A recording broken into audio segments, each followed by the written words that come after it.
Devendra Fadnavis is going to be the Chief Minister of Maharashtra. Eknath Shinde, Ajit Pawar said to be Deputy Chief Ministers. In a way, Naresh, none of this is surprising except for the performance of Ajit Pawar.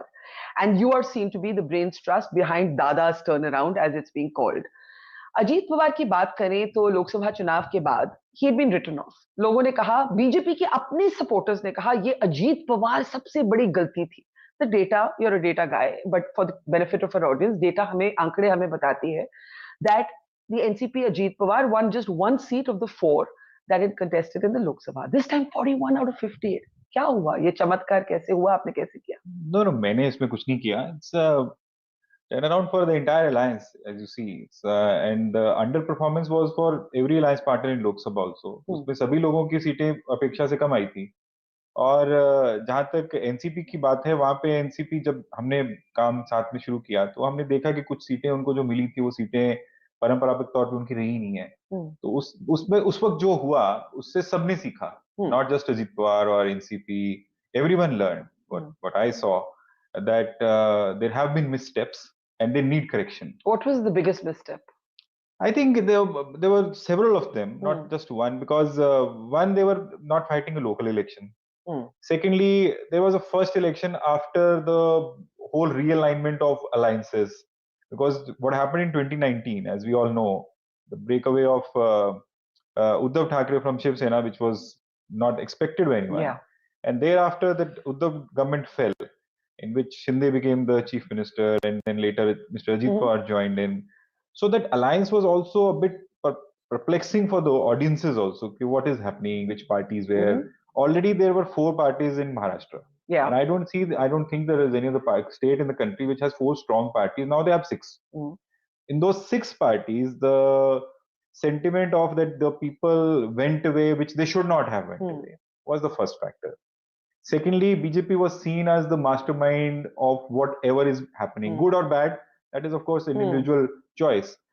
Third, the national narrative of the constitution and the reservation and such factors was also there. But I think the biggest thing was that after the realignment, starting from 2019, not just the after the falling of Uddhav government, after that realignment, it was the first election.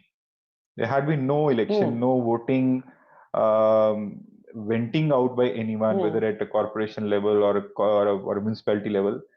So जिसकी सड़क भी नहीं बनी हुई थी, उसको भी चुनाव में अगर कुछ अपनी ग्रज निकालनी थी तो उनके पास पहला मौका वो था. तो वो सारी चीजें वो सब इकट्ठी हुई, और जो नेशनल नैरेटिव भी था, उस नेशनल नैरेटिव उनके हक में नहीं था. भाजपा भी वहां पे सरकार में काफी लंबे समय से थी, एंटी इनकम्बेंसी भी थी, बहुत सारे फैक्टर्स रहे उस टाइम पे. और उस फैक्टर से सबने सीखा कि हमें जनता में जाना चाहिए, जो सबसे पहली स्टेप होता है कि अगर if you are rejected, go back to the people in whichever way you possibly can. Reinvent yourself. Some people required reinvention. They did that. Because अगर आप देखें तो एकनाथ शिंदे जी की पार्टी ने relatively better perform किया था out of the 3 alliance partners. But still he also wanted to go in an overdrive. But the common thing was that all were working towards the common direction. Direction wasn't different. That one is going this direction, one is going that direction.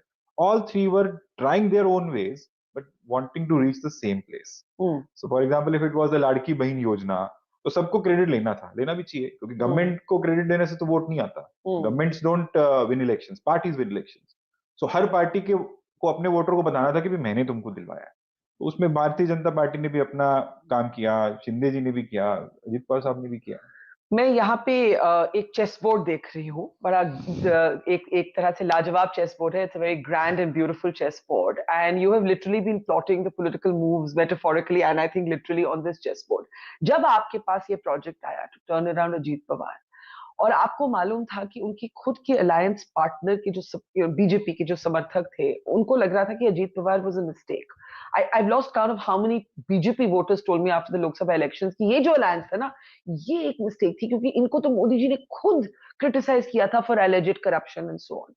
तो आपका एक तरह से first priority क्या था in the rebranding of Ajit Pawar? देखिए, जब हमने काम शुरू किया तो ऑफ कोर्स जो उनके लिए कहा जा रहा था उसमें कई गुना इजाफा हमारे साथ, हमारे नाम को लेके भी होने लग गया. और मेरा एक नेचर का पार्ट आप समझ लें ऐसा रहा है कि मैं जब कोई काम करना शुरू करता हूं तो मैं ये देखता नहीं हूँ लेफ्ट राइट पे कौन क्या कह रहा है. I just insulate myself. और मैं उसको कंट्रोल नहीं कर सकता, कोई भी नहीं कंट्रोल कर सकता। मैं जाके कितने लोगों से लड़ लूंगा कि मैं अच्छा काम कर रहा हूँ, नहीं मैं सही कर रहा हूँ, मैं गलत कर रहा हूँ, भाई मैं कर ही नहीं सकता। That's not in my hands. Now what can I do, what can we do together? तो उसमें हमने ये देखा कि देखें, बीजेपी के एक वोटर या बीजेपी की किसी अगर नेता ने भी अजीत पवार साहब के खिलाफ भी बात की, उसके पीछे लॉजिक कम था। अगर आप डेटा देखते हैं, हिस्टोरिकल डेटा देखते हैं, परंपरागत तौर पे जिन एरियाज में एनसीपी लड़ती आई है उसमें बीजेपी लड़ती नहीं आई है, या लड़ती आई है तो वर्चस्व एनसीपी का ही रहा है। अगर सीटें वहां से एडिशनल कभी आने वाली थी, चाहे पार्लियामेंट की आने वाली थी या विधानसभा की आने वाली थी, तो बीजेपी को तो वैसे ही नहीं आने वाली थी। यहाँ पे वहां पे लड़ाई एनसीपी की, क्योंकि एनसीपी कांग्रेस अलायंस में रहे हैं 25-30 साल तक, उसके सामने उनकी लड़ाई बीजेपी के साथ या शिवसेना के साथ रहती थी। अब शिवसेना भी खंडित हो गई थी, उसके अंदर भी दो। सो लॉजिकली वो बात का समर्थन कम था, बट क्योंकि जो रिजल्ट आए थे उसमें आसान था उन पे ब्लेम करना कि इनकी वजह से वो लड़ तो 4 ही सीट पर रहे थे। अब विदर्भ में जिन सीटों पे अगर बीजेपी वहां पे मात खाई कांग्रेस से, एनसीपी ने कभी जिंदगी में चुनाव ही नहीं लड़ा वहां पे, तो ऐसा तो नहीं कि बीजेपी के वोटर ने या कांग्रेस के वोटर ने सोचा एनसीपी के साथ अलायंस हो गया तो इसलिए हम इनको वोट नहीं डालेंगे। तो I think that was bereft of logic. Now, what the challenges for Mr. Ajit Pawar were, it was basically that he had been operating like a deputy chief minister since decades, never as like a party president. So his role had changed, which he realized, which we discussed. Senior leaders like Mr. Praful Patel, Mr. Sunil Tatkare, all sat down that now the role has changed. He has to be a vote getter now. What role Mr. Sharad Pawar had been performing. To do that, he has to go to the masses. And when you go to the masses, you can't behave like an administrator. You have to be either the person you are, or the person you want to be, or the person people like to see you as. So in that, he took that understanding. Secondly, he had never gone on a public outreach mission or a campaign, I would so to say. So उस दो चीजों को हमने mix करके ये plan हमने तजवीज किया कि हमारे को एक जनसम्मान यात्रा में जाना चाहिए। जनसम्मान in the pink campaign? Yeah, I mean, because pink colour की बहुत चर्चा हो रही है और पिंक कलर में इतनी गाली मुझे पड़ी है। क्यों? पता नहीं, किसकी गाली? ऑपोजिशन में बहुत लोग, इनफैक्ट मैं सरप्राइज था, हमने राजस्थान में भी पिंक कलर यूज किया जी। तो राजस्थान में पिंक कलर की जब आलोचना स्टार्टिंग में हुई तो उसके लिए दोष अशोक गहलोत जी को दिया जाता था, मुझे नहीं दिया जाता था, जबकि सबको मालूम था कि हम काम कर रहे हैं। यहाँ उल्टा हो रहा था, यहाँ पे पिंक कलर के लिए दोष मुझे दिया जा रहा था। बट एनीवेज, उसमें again as I said, I couldn't control that. Requirement of a color was there because I saw that there are 6 parties already. 3 have their traditional color, which is orange and saffron, and the other 3 have that white and tricolor boring color in which everyone gets lost. And Ajit Pawar Saab and his party required some new distinctiveness, distinctiveness, new identity, and some cool factor. The major thing was to have some cool factor for the new age voter to see. Because see, as a person, when you meet Mr. Ajit Pawar, he's a very charming person, despite of his I would say controversies, allegations and all are very part of politics. But the image which people portray of outside of him who don't know him personally, when they meet him, they have a different opinion of him. And he's a charmer. He can charm you if he wants to, and he can do that, and he can have some one-liners which will stay with you forever. So that element people needed to see. I'll tell you one incident when we went to Mr. Chhagan Bhujbal constituency during this Jan Samman Yatra, Yola his constituency is. So there I was along. So one one gentleman was there. He said that मैंने 23 साल पहले NCP join की थी, 23 years back. I was 35 then. Today I'm 58. मैंने अजीत पवार को आज पहली बार देखा है. And Ajit Pawar is a tall leader in his own right, in his own area. So वो जाते नहीं थे, वोट लेते थे शरद पवार, नेटवर्किंग सारी शरद पवार साहब करते थे। तो जो मैस कांटेक्ट था वो शरद पवार का था, अजीत पवार का था नहीं। वो करते ही नहीं थे, उनके पास एडमिनिस्ट्रेशन रहती थी। शरद पवार साहब उनके पास काम भेजते थे, उनका administration. So your task was to convert an administrator into a politician. No, his into a public persona. His role had to be redefined. People had to see him as a national president. Vote उनके नाम पे वो चाहते हैं, काम करते हैं, सब जानते हैं। बीजेपी भी बोलती थी जब उनके साथ नहीं भी थी कि भी दादा को प्रशासन में पकड़ सबसे ज्यादा है, और ब्यूरोक्रेसी भी बोलती है। तो काम करना उनको आता था, काम उनका, और उनका स्वभाव भी काम करने जैसा है कि he will deal with people. You come, he will probably might not be asking how you are doing, but he will get your job done. So that is his way. तो वो उस काम को हमने बनाया कि भी, और बात के पक्के हैं, वो बात जो कहते हैं उस पर खड़े रहते हैं, ऐसा नहीं कि भी he tries to deviate things here and there. So these 2-3 elements needed to go to the public. Now, I want to ask you, the CSDS post-poll survey actually shows you that 22% Muslims voted for the Mahayuti.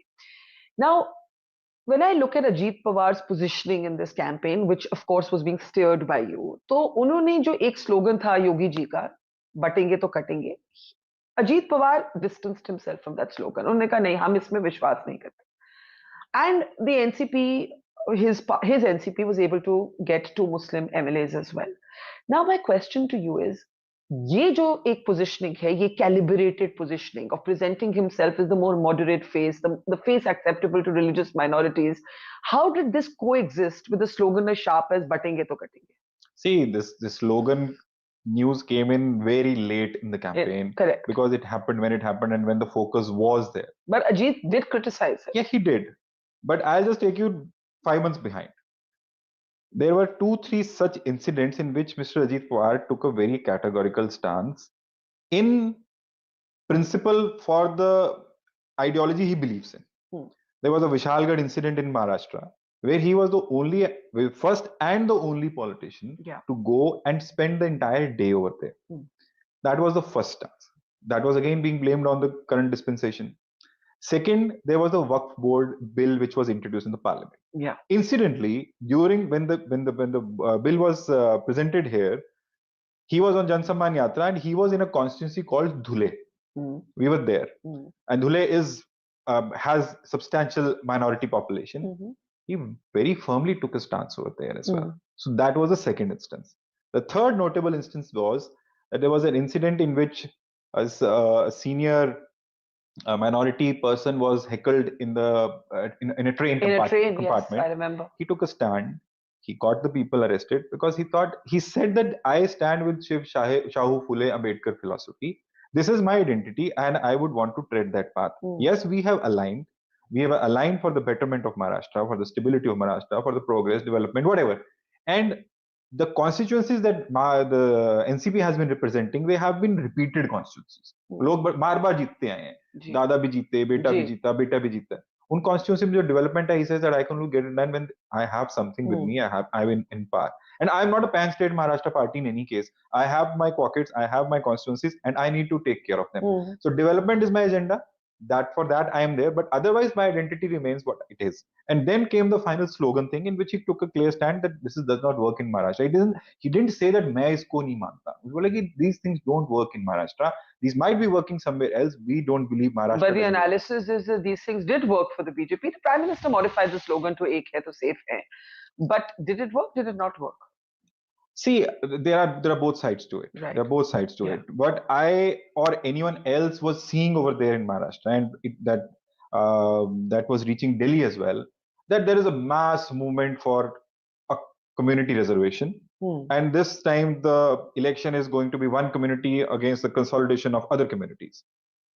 I've now seen Maharashtra from close quarters, and it is a progressive state. It is relatively prosperous. It has shown way to India in a lot of directions. I was pleasantly surprised that the caste line voting didn't happen. And we could see that factor in the women voters throughout, because we could see that even if that said community female voter was being asked, they were very clear that they are voting for the scheme and they were voting for the alliance. And when we used to ask the husband of that woman, of that said community, he used to say that I am not going to vote, but my wife is going to vote. I might change later on. Right. That eventually did happen. So we could see clear gap, whether it was our data, whether it was Shiv Sena's data, because we used to exchange data or notes, that there was a 15% gap between the women voter towards them and towards the Yuti alliance. So our only aim and goal was that the polling percentages between the both sections need to be at least 50%. Right. So thankfully it came out to be more, and hence the wave that you saw. पर ये जो ideological insulation एक NCP ने अपने लिए बनाया, वो सरकार में हिस्सेदार होने के बाद चल सकता है? अभी तक तो सरकार उन्होंने 2 साल चलाई है, और उनको जो डिपार्टमेंट दिया गया था, बिगेस्ट डिपार्टमेंट, उससे सारी सरकार चलती है. और मैंने वहां पे देखा है, अपनी मीटिंग्स में भी हमने महसूस किया है कि उनकी प्रशासन पे पकड़ और उनकी गवर्नेंस की एक्सपीरियंस को सब लोग सराहते हैं. Even the BJP does that. He does job very well. So I think that should not be a problem. But additional point which I want to add over here, that ideological difference, will it work in government and all, etc. Yeah. When the parliament analysis was being done, in which the obituaries were being written, and there was one sentiment or one statement which you used to hear very commonly: what does he bring to the table? What does he add to the table? Yeah. Now the data which you are sharing of CSDS, though our data says the numbers are a bit higher, he has brought in that new vote to the alliance, the Muslim vote. And just not the percentage, there are 39 seats in Maharashtra Assembly which have substantial Muslim population which can influence the outcome. The UT has won 22 out of them.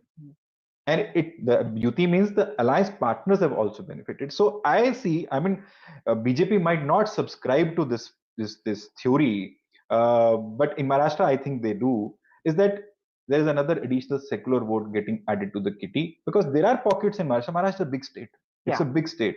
So one sentiment doesn't travel to the other sentiment necessarily. अब बात करते हैं अडानी जी की. इसलिए कर रही हूं बात क्योंकि राहुल गांधी ने बहुत बात की अडानी जी की. The results show that it did not have any resonance with the voter. But Ajit Pawar also kind of walked into an Adani conversation by suggesting that Mr. Adani was part of confabulations जब बात की जा रही थी कि भाई BJP के साथ रहें या छोड़ें, so on. You know the story. How do you look at this? Clearly, it was not an electoral factor, but why was it such a rhetorical factor? Why did Ajit Pawar feel the need to bring in Gautam Adani into the political conversation? See, he did not bring Gautam Adani in political conversation for any kind of politics. The question was asked in the interview you're referring to, in which that what exactly happened, because everyone who interviews Ajit Pawar wants to know why he walked out of the alliance, or why he separated from and Mr. he Sharad was suggesting that Sharad Pawar was in on it, and even Gautam Adani was there, and so was everybody else. When I met him for the first time, of course, my question was also same, that actually what happened in the background, so that I should know that what actually is on the ground.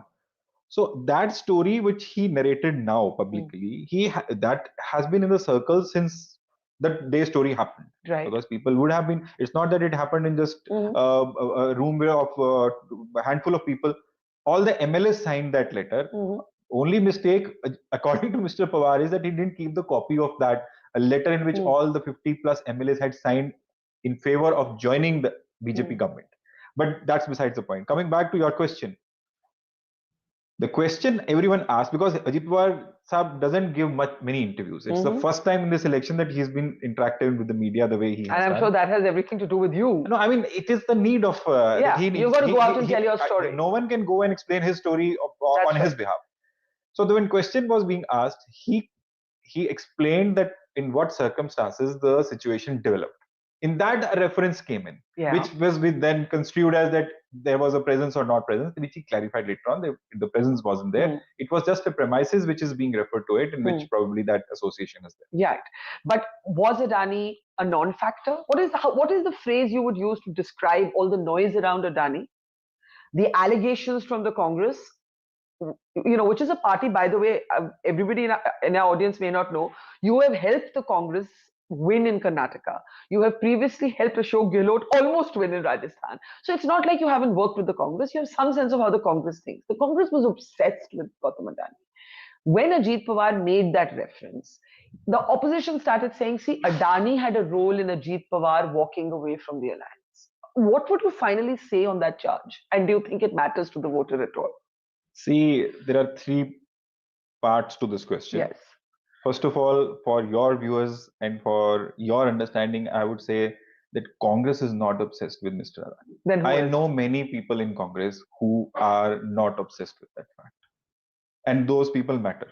So Congress is not obsessed with Mr. Adani, Mr. Gandhi is? I don't know, but Congress, when you say that, means that every person in Congress should be obsessed. Okay. I know many people who matter in Congress and who have either held or are in higher positions, that they don't subscribe to the same thought. Okay. Number one. Number two, if Mr. Adani or the issues surrounding Mr. Adani were electorally important, they would have given some dividends in at least one election. How many elections have been fought in that name? The people who are obsessing with that, they need to, I would very humbly submit, introspect. Is it paying any dividends? But the people are Rahul Gandhi and his core team. I don't know about that. Sure, but of course you know. I don't. Of course you know. I'm not part of those conversations. No, I'm saying, see, I am it's not part visible of. in public. But what we can see in public, that there has been no dividends related to that. And historically, also if you see, I mean, you are a veteran of many elections, many more than me. That oddly, there have been some business establishments which have been dragged here and there in elections. Have they ever paid any dividends to anyone? And this obsession of whatever is there, I'm not siding with anyone. There could be merit, there could be demerit. That is for the agencies and authorities and the government to decide. But earlier there was an obsession with another business house. An entire election was fought around that. And what dividends did the party get? And it is not just the party's loss, it is democratic loss. The democracy as a voter, you and me as a voter, we all want democracy to be healthy. Whosoever is better performer, people are going to vote for them, and good luck to them. Yeah. And they have to retain that vote by continuing to perform. But continuing to be obsessed with something which is not paying you electoral dividends. And these two elections, Haryana and Maharashtra, if there was any template for the obsessors to see that it doesn't work, these are two elections in which the local factors at play. And the third election in even Jharkhand, which they won, they should learn from it, that how the local factors matter in local elections and the national factors matter in the national elections. Even in this national election, they themselves didn't obsess over the said businessmen. You said something very interesting. You said the Congress is not obsessed with Gautam Adani, right? And I can point to Chief Ministers Revanth Reddy, for example, being one who has openly welcomed Mr. Adani into the state of Telangana. And there are other examples as well. Ashok Gehlot used to be cited as somebody who was friendly and ready to engage, as any chief minister would welcome business into their state. Do you think there is then a disconnect between the leadership of the Congress's obsession on this and the party? Who makes the party? In an organization like Congress, who makes the party? The leaders. If the leaders, if there are 10 leaders in the room, I'm pretty sure 5 don't. Right. 5 don't. Right. And if just to add on to it, if all 10 were obsessing, you would have been seeing every state leader picking up that issue in every election. Sure. Have you seen even a single state election in which any state leader has picked up or given a single statement or a single speech, electoral speech or otherwise?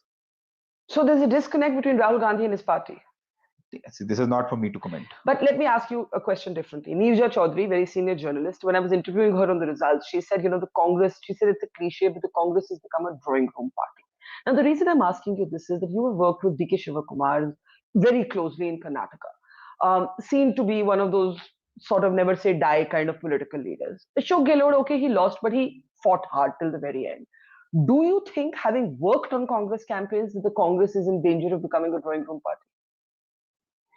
See, how I see things is that if they couldn't read Haryana, if they couldn't read Maharashtra, then that means that they are disconnected from something which they should be connected to.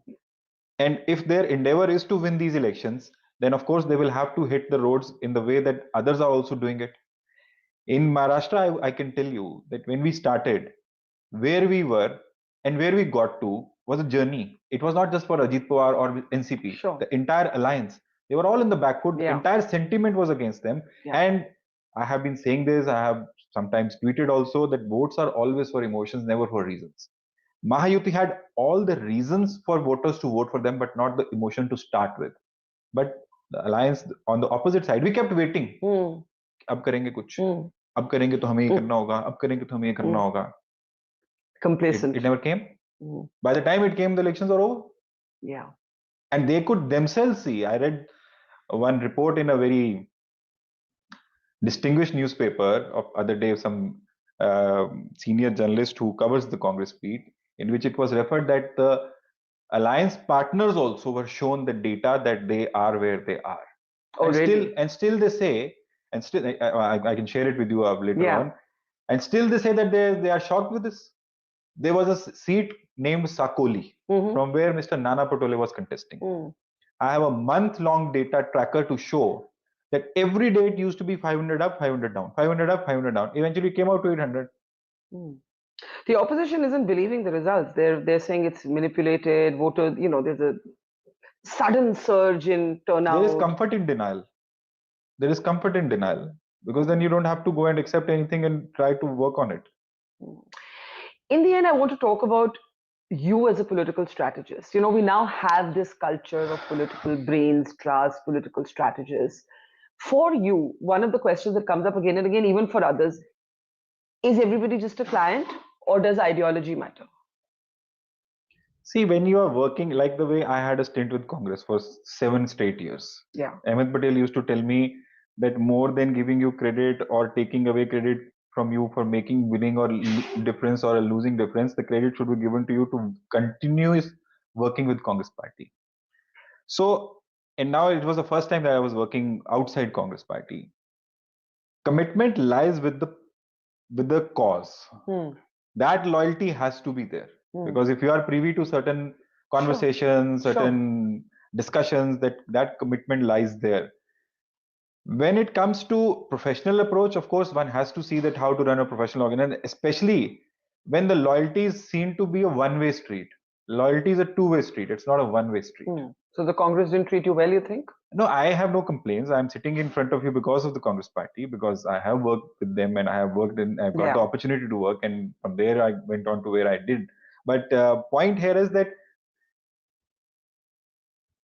do you accept truth being spoken to your chair?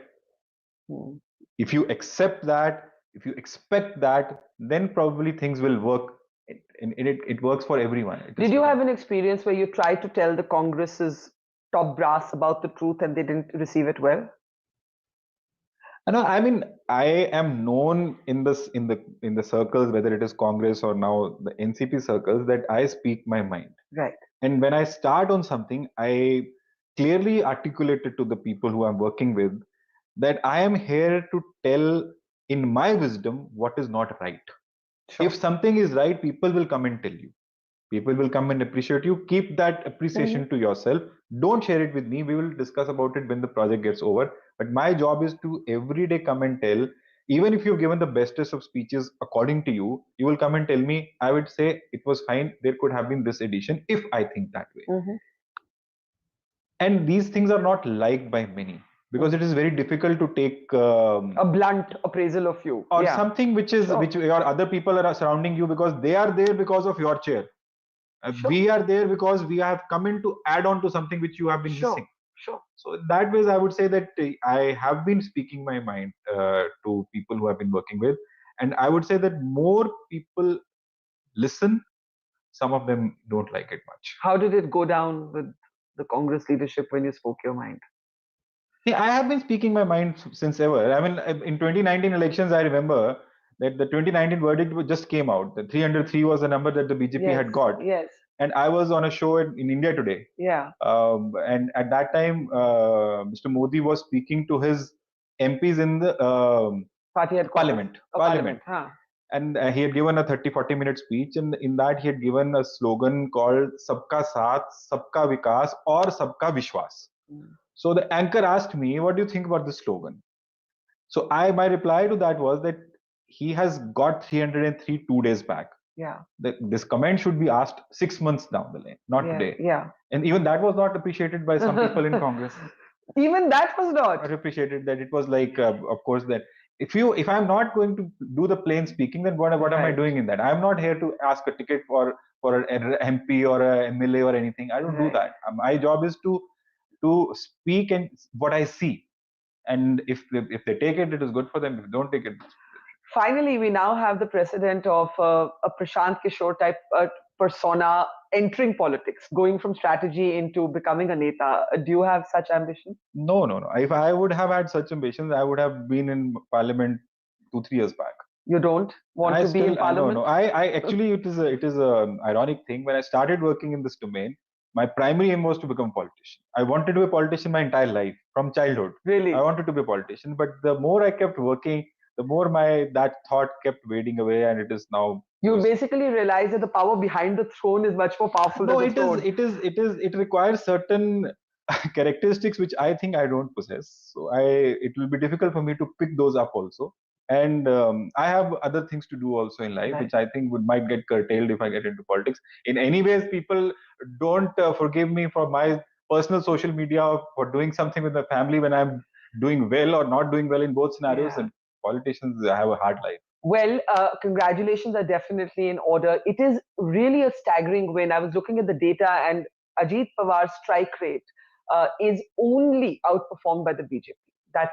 That's really how dramatic 5 months have been. He's also worked very hard for it, and he's a hard worker too. And I always, when I start something, an additional thing which I do is that अगर आप 20 घंटे काम करेंगे तो हम 21 करेंगे जी, पर अगर आप 15 करेंगे तो हमारे 20 करने का कोई फायदा नहीं है. And he outdid us also, because he used to start at 5 o'clock in the morning with his interviews and then going into the campaign and then sleeping at 2 o'clock. 3 hours sleep he had for campaign, just 3 hours. I had 4, he had 3. What are you doing next? For now, I need to sleep for a couple of days. Let's see. Congratulations. Pleasure talking to you, Naresh. Thank you so much. Thank you. It's great to see you here. Thank you for watching our work.